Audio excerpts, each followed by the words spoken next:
మనం మూడో ప్రపంచ యుద్ధం అంచుల్లో ఉన్నామా అంటే నిజమే అంటున్నారు ఉక్రెయిన్ మాజీ కమాండర్ ఇన్ చీఫ్ వాలరీ జుజుల్ని. ఇతను ఇప్పుడు బ్రిటన్ లో ఉక్రెయిన్ రాయబారి. ఎందుకంటే రష్యా నవంబర్ 21న ఏకంగా ఖండాంతర క్షిపణి ప్రయోగించింది. దీంతో ప్రపంచం ఒక్కసారిగా షాక్ అయిపోయింది. అది కూడా RS-26 రూజర్. దీన్ని మల్టిపుల్ ఇండిపెండెంట్లీ రీఎంట్రీ వెహికల్ టెక్నాలజీతో ప్రయోగించింది. ఇప్పుడే ఎందుకు రష్యా దూకుడుగా వ్యవహరించిందంటే అందుకు కారణం ఉంది. అమెరికాలో ట్రంప్ గెలవగానే ప్రస్తుత అధ్యక్షుడు బైడెన్ సాహసోపేత వివాదాస్పద నిర్ణయాలు తీసుకున్నాడు. బిలియన్ల కొద్ది డాలర్లను ఉక్రెయిన్ కి ఇచ్చే వాటిపై సంతకం చేశారు. ఇక రష్యా భూభాగంలోకి దాడి చేయమని ఏకంగా క్షిపణులు ఇచ్చి అనుమతించారు. అంతేనా అంటే ఇంకా చాలా ఉంది. రష్యా సైనికులు దూకుడుగా సరిహద్దు ఉక్రెయిన్ గ్రామాల నుంచి రాకుండా ఉండేందుకు తమ దగ్గర ఉన్న అత్యాధునిక టైమర్ మైనర్స్ ను ఇచ్చారు. వీటిని ఎప్పటికే ఉక్రెయిన్ సైన్యం వాడుతోంది. ఇవేంటంటే సరిహద్దుల్లో భూమి కింద పాతి పెడతారు. వీటికి టైమర్ కూడా ఉంటుంది. ఎక్కడో కూర్చొని రష్యా సైనికులు ఆ ప్రాంతానికి వచ్చినా పేల్చేయచ్చు. లేదంటే ఈ మైనర్ పై కాలు పెట్టినా అంతే, పైకి కాలు ఎత్తితే చాలు తునాతునకలు అయిపోతారు. ఇక ఇవి భూమిలో వదిలేసినా కూడా వారం రోజుల తర్వాత వాటంతట అవే నిర్వీర్యమైపోతాయి.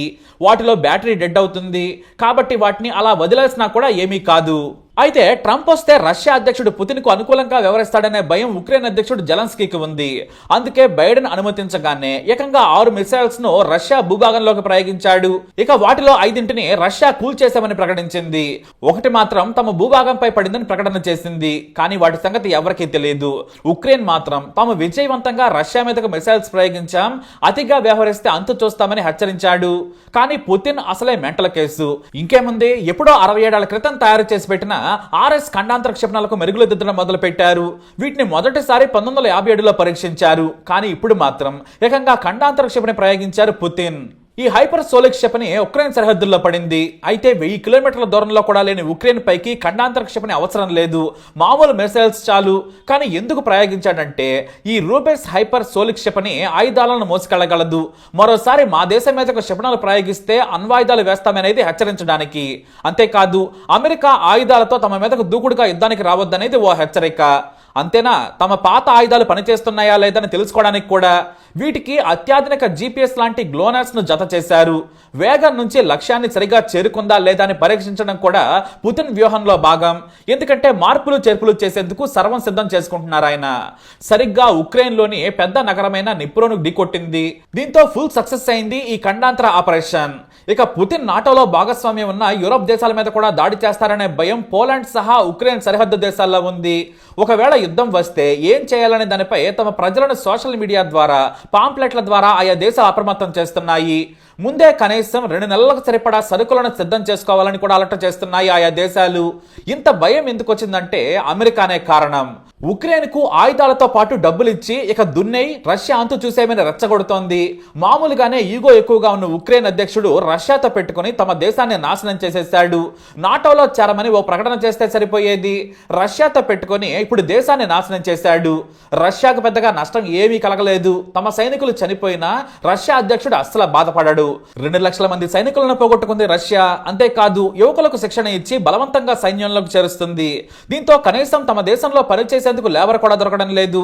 ఇన్నాళ్లు పాత సోవియట్ యూనియన్ దేశాల నుంచి బాగానే వలస వచ్చేవారు. కానీ వారిపై రష్యన్లకు కోపం ఎక్కువ. తమ ఉద్యోగాలు లాక్కుంటున్నారని రానివ్వలేదు. మనలాంటి దేశాల పౌరులను అనుమతించదు. దీంతో ఇప్పుడు రష్యాకు కనీసం యుద్ధం చేసేవారు కూడా లేరు. దేశంలో ఇల్లు కట్టడం దగ్గర నుంచి శుభ్రం చేసే లేబర్ కూడా లేరు. కానీ యుద్ధం మాత్రం చేస్తున్నాడు పుతిన్.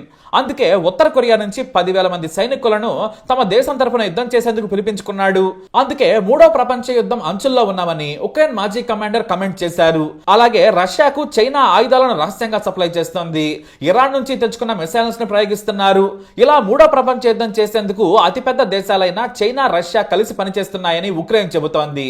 కానీ తాము వెనక్కి తగ్గుతామని మాత్రం చెప్పడం లేదు. బుద్ధున్నోడు ఎవడైనా సరే ఆయుధాలు లేకుండా, డబ్బులు లేకుండా అడుక్కొని యుద్ధం చేయాల్సిన అవసరం లేదు. అమెరికాకు రష్యా పతనం కావాలి, అందుకు పావుగా వాడుకుంటోంది. అది అర్థం చేసుకోకుండా సొంత నిర్ణయాలతో, ఈగోతో జెలెన్స్కీ పనికిమాలిన యుద్ధం చేస్తున్నాడనే విమర్శలు ఎప్పటి నుంచో వినిపిస్తూనే ఉన్నాయి. ఇప్పుడు పాత ఆయుధాన్ని అధునాతంగా మార్చి తమ పైకి ఖండాంతర క్షిపణి ప్రయోగించాడని పుతిన్ పై ఏడుస్తున్నాడు జెలెన్స్కీ. దీనిపై ప్రపంచం తొందరగా స్పందించాలని ఎక్స్ లో పోస్ట్ పెట్టారు. పుతిన్ యుద్ధాన్ని తీవ్రతరం చేసేందుకు రెడీ అవుతున్నాడు. ప్రపంచం ఆయనకు అడ్డుకట్ట వేయాలి. యుద్ధ తీవ్రత పెరిగింది. ఉత్తర కొరియా సైనికులను కీలకమైన కుర్స్క్ ప్రాంతంలో మోహరించారు పుతిన్. కాబట్టి కాబట్టి మరింత ముందుకు వెళ్లకుండా పుతిన్ కు అడ్డుకట్ట వేయాలని కోరుతున్నారు. అయితే తాను రాయితో కొడితే పుతిన్ తమలపాకుతో కొడతాడా అనేది కూడా జెలెన్స్కీ ఆలోచిస్తే బాగుండేది. కానీ తన ఈగో మాత్రం వదులుకోవడం లేదు. పుతిన్ తనకు తానుగా యుద్ధం ఆపాలని చెబుతున్నాడు. పుతిన్ ఒక నియంత, తన దేశంలోని వారినే తొక్కేసి మరీ పాలన చేస్తూ ఉన్నాడు. కానీ ప్రజలతో ఎన్నుకోబడ్డ జెలెన్స్కీ ఆలోచిస్తే బాగుండేది. ఇప్పుడు ఇద్దరు దద్దమ్మలు కలిసి ప్రపంచాన్ని ప్రమాదంలోకి నెడుతున్నారనే భయం వెంటాడుతుంది. మరోవైపు ఇజ్రాయెల్ తీవ్రంగా యుద్ధం చేస్తోంది. ఇరాన్ లెబనాన్ దేశాలను గెలుగుతూనే ఉంది. గాజాలో రోజుకి 100 మంది అమాయకులను చంపుతూ సైకోల్లా ప్రవర్తిస్తున్నాడు ఇజ్రాయెల్ ప్రధాని నెతన్యాహు. ఇటు హమాస్ బరి తెగించింది. ఇరాన్ పరోక్షంగా ఇజ్రాయెల్ మీదకు ఉసుగొలుపుతుంది. రెండు వైపులా దేశాలు విడిపోయాయి. అయితే మూడో ప్రపంచ యుద్ధం వచ్చేంత ప్రమాదం ఉందా అంటే లేదనే చెప్పొచ్చు. ట్రంప్ అమెరికా అధ్యక్షుడిగా ప్రమాణ స్వీకారం చేస్తే ఈ పాటికి యుద్ధం ఆగిపోయేది లేదా నెమ్మతించేది. కానీ బైడెన్ వెళుతూ ట్రంప్ ని యుద్ధ భూమిలోకి లాగారని చెప్పొచ్చు. ఎందుకంటే ట్రంప్ కు పుతిన్ కు మంచి స్నేహం ఉంది. ఏకపక్షంగా పుతిన్ కు న్యాయం చేస్తాడనే భయం బైడెన్ లో ఉంది. అందుకే ఉక్రెయిన్ రష్యా వివాదాన్ని యుద్ధాన్ని జటిలం చేసేందుకు బైడెన్ సర్కారు నిధులు ఆయుధాలు ఇస్తుందనే వార్తలు వస్తున్నాయి. అందుకే జనవరిలో ట్రంప్ అమెరికా అధ్యక్షుడిగా ప్రమాణ స్వీకారం చేసే వరకు ఈ యుద్ధం పెరుగుతుందే తప్ప తగ్గదనే భయం ఉంది. అయితే ఏ క్షణమైనా అనూహ్యమైన మలుపు తీసుకునే అవకాశం లేకపోలేదు. ఎందుకంటే నాటో దేశాల మీద రష్యా దూకుడిగా దాడి చేస్తే మాత్రం అమెరికా డైరెక్ట్ గా రంగంలోకి దిగుతుంది. అంటే ఇక మూడో ప్రపంచ యుద్ధమే. ఎందుకంటే రష్యా దగ్గర సైనికులు లేరు. యుద్ధం చేసేంత బలం ఎయిర్ ఫోర్స్ కున్నా కూడా ఎన్ని రోజులు చేయగలదో తెలియదు. అమెరికా దగ్గర ఉన్న అత్యాధునిక ఆయుధాలు, యుద్ధ విమానాల ముందు రష్యా తేలిపోతుంది. కానీ రష్యా దగ్గర ప్రపంచంలో ఏ దేశాన్నైనా కొట్టగల ఖండాంతర క్షిపణులు ఉన్నాయి. వాటిని ఎవ్వరూ అడ్డుకోలేరు. తమ మీదకు దాడి చేస్తే అమెరికాని దాని మిత్ర దేశాల మీద మెరుపు దాడి చేసి సర్వనాశనం చేయగలదు రష్యా. అందుకే మాతో పెట్టుకోవద్దని శాంపిల్ గా ఖండాంతర క్షిపణిని ప్రయోగించి హెచ్చరికలు జారీ చేశాడు పుతిన్. మరైతే మూడో ప్రపంచ యుద్ధంలో రష్యాకు తోడుగా చైనా వస్తుందా అంటే మాత్రం రావచ్చు. ఎందుకంటే అమెరికా రంగంలోకి దిగితే చైనా తన శక్తిని నిరూపించుకునేందుకు దూకుడుగా వచ్చే ప్రమాదం ఉంది. ఇటు ఉక్రెయిన్ తరపున మరింత శక్తివంతమైన దేశాలు కూడా ఉన్నాయి. అమెరికాకు జతగా బ్రిటన్, ఫ్రాన్స్, జర్మనీ సహా ప్రపంచ దేశాలు జత కలిసే అవకాశం ఉంది. అన్ని దేశాలు మూకుమ్మడిగా రష్యా మీద పడితే చేసేదేమీ లేదు.